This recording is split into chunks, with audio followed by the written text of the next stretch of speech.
মাত্র একদিনের ছুটিতে চলে এসেছিলাম বাড়ি, আর আজ ফিরছি ডিউটির জায়গায়। বাড়ি থেকে বেরিয়ে বাসে উঠলাম, দেন টোটো করে পৌঁছে গেলাম আমার রুমে। আর আজ ছিল আমার নাইট ডিউটির ফার্স্ট দিন, তো পুরো দিনটাই ফাঁকা। তাই লেগে পড়লাম রুম সাফাই অভিযানে।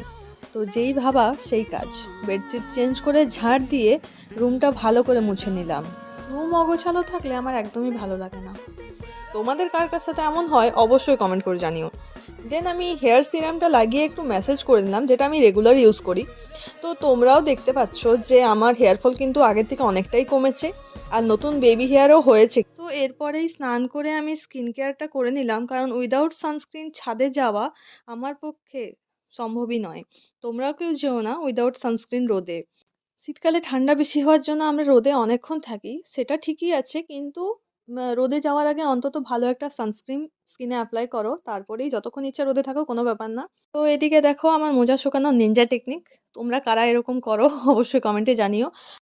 দেখো কত কুমড়ো চারা যাদের বাড়িতে ভাড়ায় থাকি ওরা লাগিয়েছে। তো এর মধ্যে আমি একটু ফ্লেক্স করছিলাম, তো সূর্যি মামা বলল, চল রুমে যা, না হলে আমার রূপের আগুনে তোর মুখ ঝলসে দেবো। তো ওনার কথা মতো আমি চলে এসেছিলাম রুমে, আর এসে পরে ঝটপট খিচুড়ি বানিয়ে নিয়েছিলাম আজকে।